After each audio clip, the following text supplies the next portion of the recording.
Okay. Welcome back home. Sorry this is taking so long, but Apple doesn't screw up small.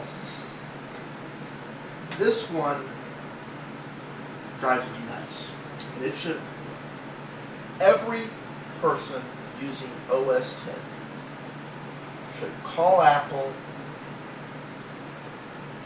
and say, I am inquiring about what financial damages I am entitled to for Apple refusing to patch my computer. There's this myth being perpetuated that Macs don't get viruses, worms, or trojans. It is a myth. Macs get viruses, worms, and trojans. Now, because of the way they are Unix-based, and they are a true multi-user environment, they are inherently more secure.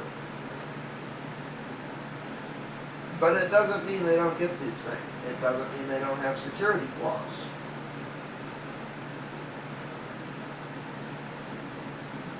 The good news is, when a virus, worm, or trojan, or major security exploit is known to exist on the Mac, the Apple engineers get out there and start going, how do we fix this without breaking usability? And they usually figure it out. That's the good news. The bad news is, you don't get that patch. It comes out 6 months to 2 years later, if ever. Because the engineers go, okay, here's the patch. And rather than technical people reviewing whether or not this patch should be moved to the top of the list, it's like, oh yeah, this is a massive security exploit, or this prevents this virus, or yeah, let's get that out right now. Marketing decides, yeah, no. Appreciate the work, guys, but no. We have to maintain our myth.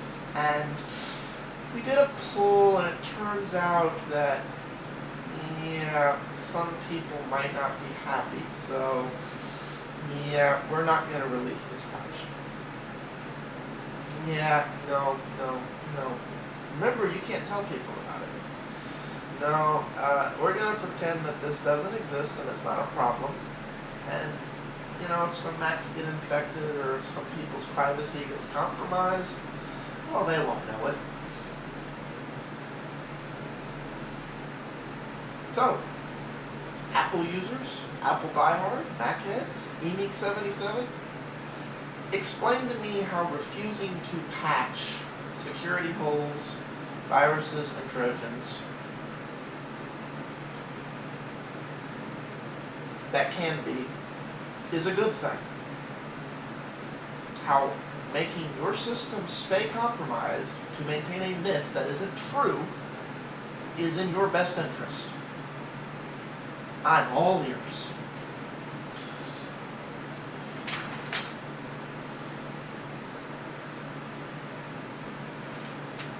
Now, these next few are pretty much related. I personally do not like the way you rename files in OS 10. I get where Mac was going. You know, single click on the file, rename. The problem is, you can do this on accident way too easily. And this becomes a real problem when you're dealing with system files or other things. You know, directories should all of a sudden suddenly not become renamed by accident. There should be something, a little bit of effort needs to go into, not much. You know, this has to do with the fact that Apple oversimplified the mouse. The simplest and most elegant solution to this I've ever seen is right-click rename. Because you can't do that by accident, but it's easy. It's one-click access to those options. And that's the way it works on both Windows and Linux. It's not the way it works in OS X.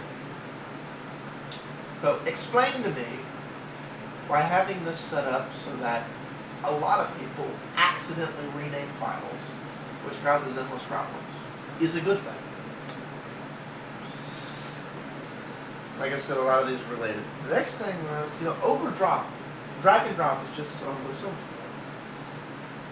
Now, for those people who are using the keyboard shortcuts, and it bugs me that they're different, but you can learn and you should learn. But when I drag and drop something, and Windows screws this the fuck up too. The only OS I've ever seen get copy and paste right is Linux. It's oversimplified in Mac and Windows. Windows simplified it so much it bugs the hell out of you. Mac, it bugs you less, but it still doesn't do it right. Half the time when you're dragging stuff around, you're not actually copying it, you're pasting shortcuts, which, causes endless scores of problems. The other thing I've seen is part of the time when you're dragging stuff around, if the file already exists, it makes a duplicate that looks like it's called the same thing, but isn't actually. And this creates endless problems when you're working on things like web pages, where, all that matters. It doesn't create a problem so much on your desktop, but, we live in a world where files you're working on your local machine a lot of times are intended to be shared with the world. So that's a design flaw that really should be tweaked. It's just the way OS X is. I'm not sure if you've been offended or not, but you're welcome to try if you can.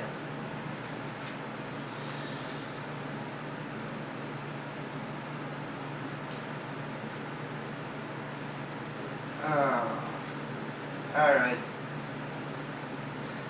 The next three are pretty closely related, so I'm going to do them in the next part since I'm up on 7 minutes here. So, hope to see y'all in part 4 of this time. I want to hear from you, Macheads. Tell me why I'm full of shit. Tell me why these design flaws aren't flaws. And the big 3 are in the next section. So, see y'all on the flip.